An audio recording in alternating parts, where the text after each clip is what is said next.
बिस्मिल्लाहिर्रहमानिर्रहीम। अस्सलामु अलैकुम डियर स्टूडेंट्स, मैं हूं प्रोफेसर अज़मत अली और आप देख रहे हैं मेरा चैनल मैथ्स फॉर यू। आपको न्यूमेरिकल एनालिसिस की क्लास में वेलकम। आज के लेक्चर में हम नॉन लीनियर इक्वेशन के सॉल्यूशन के लिए एक न्यू मेथड पढ़ेंगे जिसका नाम है सीकेंट मेथड।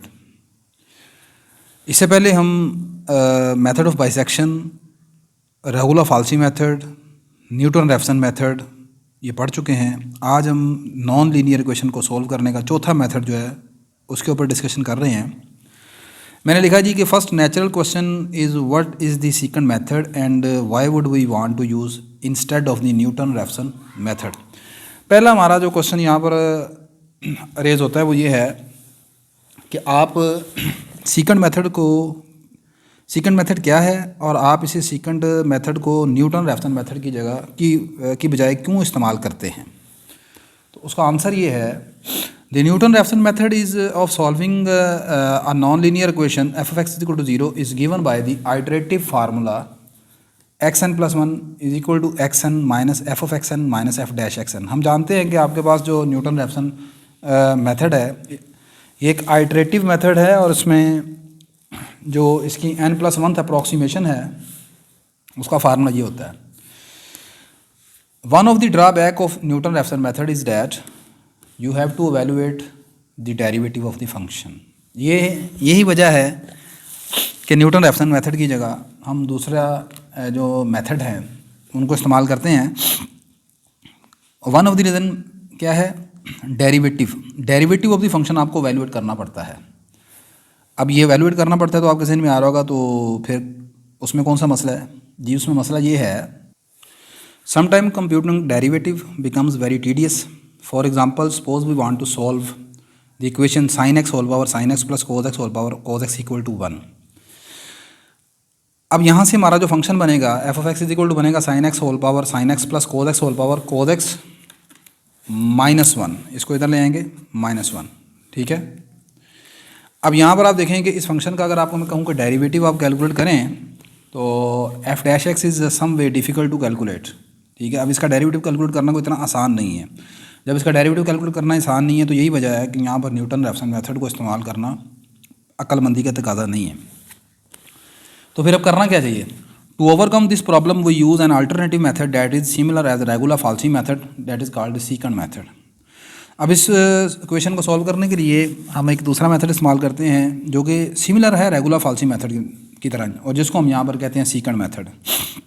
अब सीकेंट मेथड का फार्मूला क्या होगा?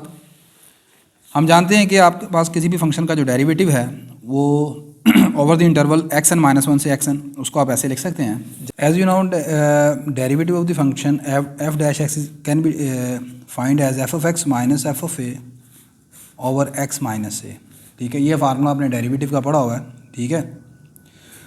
And limit X process to A in the similar way here. Similarly यहाँ पर आपके पास आ जाएगा F dash X N is equal to F of x N minus F of x N minus 1 X N minus x N minus 1। और यहाँ पर ये जो नीचे है ये nth इटरेशन है और ये n-1 इटरेशन है। इन दोनों के दरमियान जो डिफरेंस होगा नियरली अप्रोचेस टू 0 होगा। इस एफ डैश एक्स एन को मैं अपने न्यूटन रेफसन फार्मूला में पुट कर देता हूँ इसको, तो हमारे पास जो नया फार्मूला बनेगा आपका, ये आपके पास फार्मूला बन जाएगा न्यूटन रेफसन फार्मूला पुट करके यहाँ पर आ जाएगा X N minus F of x N, नीचे था F dash X N. F dash X N की वैल्यू यहाँ पर पुट कर दी है। उसके बाद इसको आप ऐसे लिख सकते हैं और बाय टेकिंग एलसीएम ये चीज़ सारी इस तरह आ जाएगी, ठीक है। 3 shows the n+1th iteration to the actual root whenever the initial approximations xn - 1 and xn are given। ये आपके पास सीकेंट मेथड का फार्मूला है जी, ठीक है। इसकी n+1th आइट्रेशन मालूम करने का, और यहाँ पर ये चीज़ है कि आपको सीकेंट मेथड में इससे पहले यहाँ पर xn और xn - 1 यानी ये जो दो इनिशियल अप्रॉक्सीमेशन हैं इनके मुतालिक पता होना चाहिए। ये गिवन होंगी तो फिर आप इसकी n+1th अप्रॉक्सीमेशन जो है वो मालूम कर सकते हैं। This method is also called code method. ये जो सीकेंट मेथड है इसको हम कोड मेथड भी कहते हैं। अब यहाँ पर चंद एक इंपॉर्टेंट चीज़ें आपने जो याद रखनी है वो ये है, this method becomes fail if F of x N and F of x N minus 1 becomes equal, because in this case the n+1th iteration जो है वो इन्फिनिटी को अप्रोच कर जाती है। आपका सीकेंट मेथड फेल हो जाएगा अगर आपके पास एफ ऑफ एक्स एन का जवाब और एफ ऑफ एक्स एन -1 का जवाब जो है वापस में इक्वल आ जाए। क्योंकि आप यहाँ पर देखें, आपने सीकेंट मेथड में जो फार्मूला बनाया है वो ये है यहाँ पर अगर एफ ऑफ एक्स एन और F of x N minus one equal कर दिए जाएँ तो डिनोमिनेटर जीरो हो जाएगा। डिनोमिनेटर जीरो होने का मतलब है कि ये इन्फिनिटी को अप्रोच किया जाएगा। इसका मतलब यहाँ पर ये है कि आपने जो दो आइट्रेशन जो यहाँ पर चूज़ करनी होगी वो दो आइट्रेशन ऐसी होनी चाहिए जो जिस पर ये फंक्शन के आंसर इक्वल ना हो। बस इतनी बात आपने याद रखनी है। इट मीन्स कि वो जो आइट्रेशन हैं वो आइट्रेशन आपको समटाइम इनिशियल आइट्रेशन जो है वो खुद दे देगा और समटाइम आप उसे अगर ना दे तो फिर आप ऐसी इनिशियल अप्रॉक्सीमेशन लेट करेंगे जिन पर फंक्शन के आंसर इक्वल नहीं आने चाहिए। Formula number 3 in form of determinant can also be written as, ये जो आपने सीकेंड मेथड में आइटरेटिव फार्मूला बनाया है इस फार्मूले को इन फॉर्म ऑफ डिटर्मिनेंट आप ऐसे भी लिख सकते हैं। ठीक है, एक्स एन माइनस वन इस पर फंक्शन की वैल्यू, एक्स एन इस पर फंक्शन की वैल्यू, नीचे ये डिफरेंस आ जाएगा। This method required two initial approximation but unlike to regular falsi method the two initial approximation do not need to bracket the root of the equation. हाँ, अब इस चीज़ को थोड़ा गौर से समझिएगा। मैंने लिखा है कि ये जो मेथड है आपका सीकेंड मेथड, इसमें सिर्फ आपको दो इनिशियल अप्रॉक्सीमेशन चाहिए होती हैं। ये है तो रेगुलर फाल्सी मेथड की तरह मिलता जुलता, क्योंकि इसका फार्मूला आपने देखा है। रेगुलर फाल्सी मेथड में जो फार्मूला था वो आपके पास ये था। रेगुलर फाल्सी मेथड में आपने जो फार्मूला मालूम किया था वो इस तरह था, a time f of b minus b time f of a, यही नीचे आ जाएगा f of b minus F of a. ठीक है, और यहाँ पर आप इसकी आइट्रेशन मालूम कर लेते थे जो भी वो रूट चल रहा होगा यहाँ पर। अच्छा, अब प्रॉब्लम ये है कि मैंने यहाँ पर जो अब यहाँ पर आप देखें आपका जो सीकेंड मेथड है, सीकेंड मेथड में बिल्कुल इसी तरीके से है। यहाँ पर मैंने लिखा हुआ है एक्स एन माइनस वन, यहाँ पर है F of x N minus, यहाँ पर लिखा है एक्स एन और यहाँ पर लिखा है F of x N minus one. यानी यहाँ पर जो इन दी सीकेंड मेथड यहाँ पर था आपके पास x N minus one into f x N minus x n into F of x N minus one, over यही नीचे आ जाएगा f of x N minus F of x N minus one. अब आप गौर करें कि आपका ये जो रेगुलर फाल्सी मेथड है और ये जो सीकेंड मेथड है ये दोनों एक जैसे मिलते जुलते ही हैं। ठीक है, लेकिन इन दोनों में बहुत बड़ा फ़र्क जो है वो ये फ़र्क है, और वो फ़र्क ये है the two initial approximation do not need to bracket the root of the equation. मतलब क्या है bracket the root? Means function has opposite sign at the end points. नहीं समझे अभी बात को। For example in regular falsi method suppose that the root of the equation lies in the interval a b with condition f of a dot f of b is less than zero but star is not required for सीकेंड method. देखें, जब आपने regular falsi method में या bisection method में root मालूम करना होता है तो आप सबसे पहले ऐसी दो वैल्यूज़ मालूम करते हैं जिनके लिए फंक्शन का F of A into F of B इनका प्रोडक्ट जो है वो लेस देन जीरो होना चाहिए। ऐसे ही है ना, ये मतलब है कि आपका जो रूट है वो ए और बी के दरमियान लाई करता है। ऐसे ही है ना, अगर रूट एक्स है तो X lies between A to B. ठीक है, तो ये जो लाइन मैंने लिखी है ना, ये जो लाइन मैंने लिखी है, do not need to bracket the root of the function, bracket the root of the function, यानी कि आपका जो ये सीकेंड मेथड है इसके लिए आपको ऐसी कोई दो वैल्यूज़ नहीं चाहिए जिनके लिए फंक्शन का प्रोडक्ट जो है वो लेस देन जीरो हो। यानी कि आप ऐसी भी दो वैल्यूज उठा सकते हैं जिनके लिए फंक्शन के जो आंसर हैं वो दोनों सेम हो, यानी ये भी पॉजिटिव है ये भी पॉजिटिव है, या ये भी नेगेटिव है ये भी नेगेटिव है। यानी एफ ऑफ ए और एफ ऑफ बी का ये नेगेटिव कब आएगा? जब एफ ऑफ ए अगर पॉजिटिव है तो फिर ये आपके पास क्या है? नेगेटिव है। यानी F of A and F of B है वो अपोजिट साइन, देन इनका प्रोडक्ट जो होगा लेस देन जीरो आएगा। लेकिन जो सीकेंड मेथड है, सीकेंड मेथड के लिए आप कोई सी भी दो अप्रोक्सीमेशन रख सकते हैं, चाहे उनका ऊपर जो प्रोडक्ट है वो पॉजिटिव आ रहा है चाहे नेगेटिव आ रहा है, चाहे इन दोनों का साइन सेम है चाहे डिफरेंट है। ठीक है, ये फ़र्क है आपका रेगुलर फाल्सी मेथड में और सीकेंड मेथड में।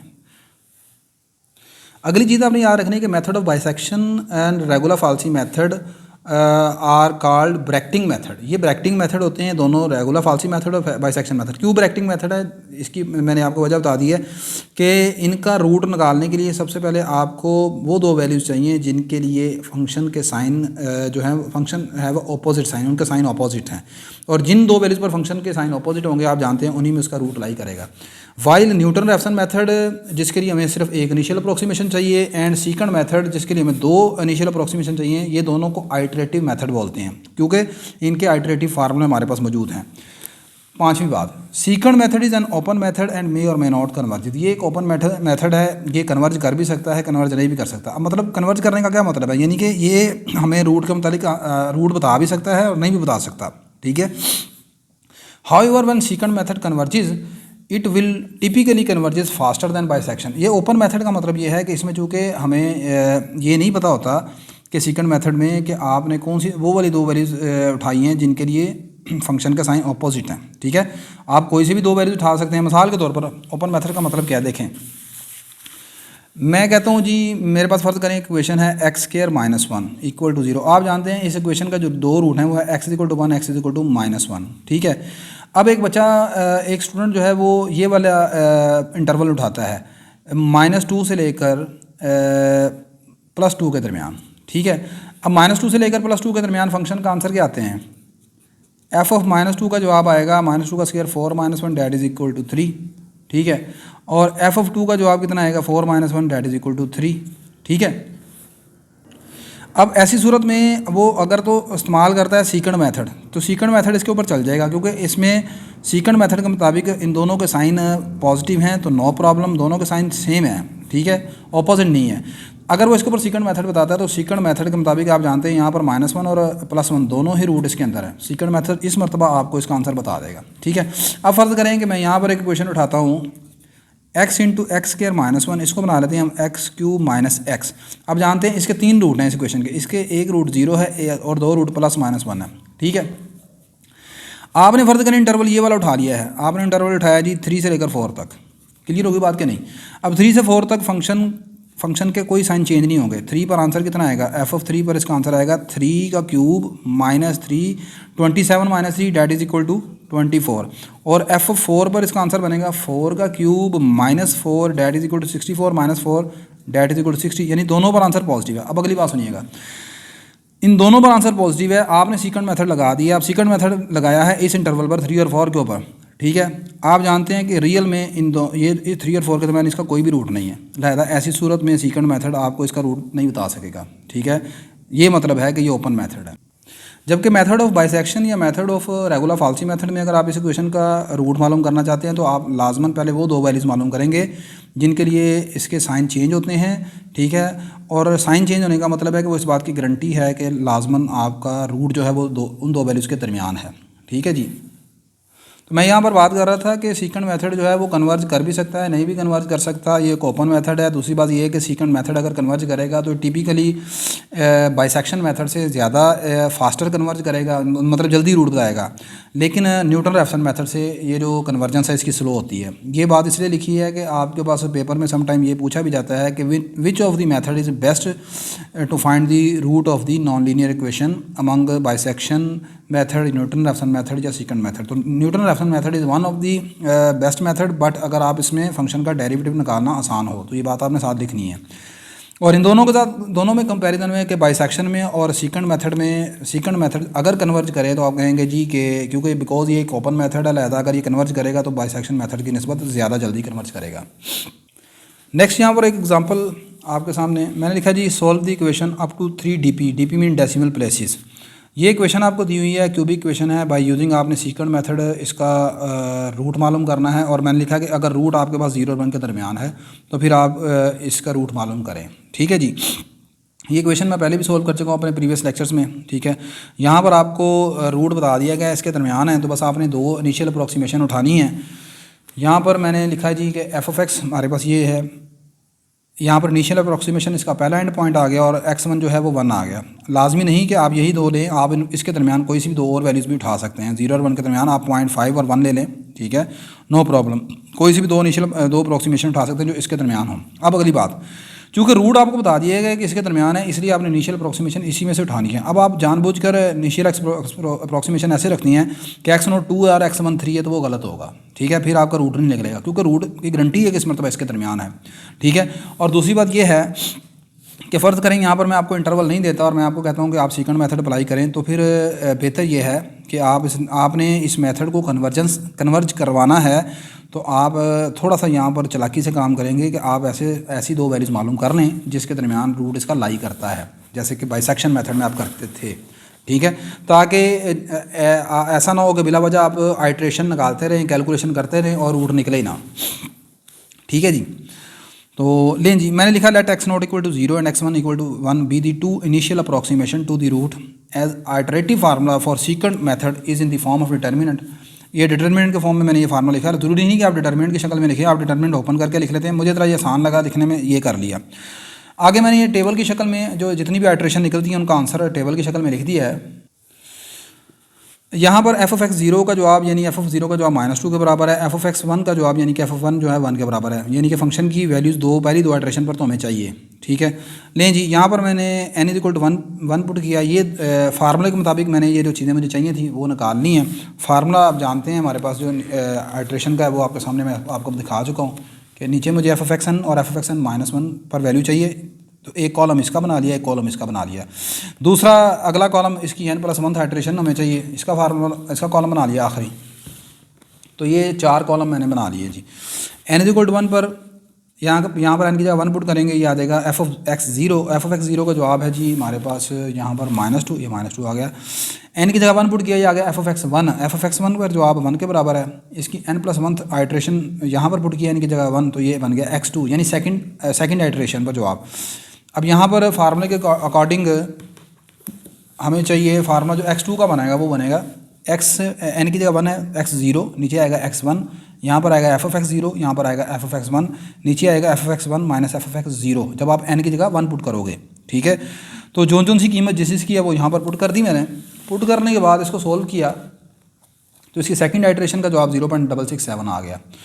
फिर उसके बाद n की जगह यहाँ पर हमने पुट कर दिया जी 2 पुट किया तो एफ ऑफ एक्स 1 हो गया, यहाँ पर 2 पुट किया एफ ऑफ एक्स 2 आ गया। आगे मुझे थर्ड आइट्रेशन चाहिए, फार्मूला बनाकर उसमें वैल्यू पुट की 0.809 आ गया। आगे n की जगह यहाँ पर 3 पुट किया एफ ऑफ एक्स 2 आ गया, यहाँ पर 3 पुट किया एफ ऑफ एक्स 3 बन गया। चौथी आइट्रेशन पर जवाब ये आ गया 0.839। इसी तरह n की जगह 4 पुट किया, एफ ऑफ एक्स 3 का जवाब आ गया। यानी ये देखें ये दोनों चीज़ें सेम आएंगी, ऐसे ये सेम है ये सेम है, ये ऐसे ही लिखते जाना आपने। अगर एफ ऑफ एक्स 4 पर आंसर निकाला तो वो 0.025 आया, ठीक है। एफ ऑफ एक्स 4 जो है वो कैसे निकलेगा भला, वो आपने ये जो x4 की वैल्यू पुट की है 0.839, ये जो आपने मालूम की है इसको आप ओरिजिनल क्वेश्चन में पुट करेंगे, वहाँ से एफ ऑफ एक्स 4 निकलेगा, वो 0.025 आएगा। पाँचवीं आइट्रेशन पर जवाब 0.835 आ गया। इसी तरह ही आपने दोबारा यहाँ पर n की जगह 5 पुट किया तो एफ ऑफ एक्स 4 बन गया 0.025, एफ ऑफ एक्स 5 ये आ गया। छठी आइट्रेशन पर आंसर 3 डेसिमल प्लेसेस तक 0.835 आएगा। आगे मैंने लिखा कि as x5 and x6 up to 3 decimal places, ये दोनों सेम है, इक्वल हैं, hence approximate root of the given equation is x equal to 0.835, ठीक है। ये अगर आपको नहीं समझ आया कि एफ ऑफ एक्स 3 और एफ ऑफ एक्स 5 मैंने कैसे निकाला है वो ज़रा देख लें। मिसाल के तौर पर मेरे पास x3 निकला है 0.809, मैंने एफ ऑफ एक्स 3 निकालना है। हमारे पास फंक्शन जो हमने बनाया है वो ये बनाया है 2x³ प्लस x माइनस 2। यहाँ पर एफ ऑफ एक्स 3 की वैल्यू पुट कर देते हैं 0.809 इक्वल टू 2 इंटू 0.809 का क्यूब प्लस 0.809 माइनस 2, इस तरह निकाला है। अब इसको सोल्व कर लेंगे तो ये हमारे पास एफ ऑफ एक्स 3 का आंसर आ जाएगा, और जो कि 0.134 के बराबर है, ठीक है जी। तो आई होप कि आज का लेक्चर आपको समझ आया होगा, कुछ आपको हेल्प इससे हुई होगी। वीडियो अच्छी लगी तो लाजमी से लाइक कर दीजिएगा, शेयर कर लीजिएगा। इंशाल्लाह नेक्स्ट लेक्चर में आपसे दोबारा मुलाकात होती है। अल्लाह हाफिज़।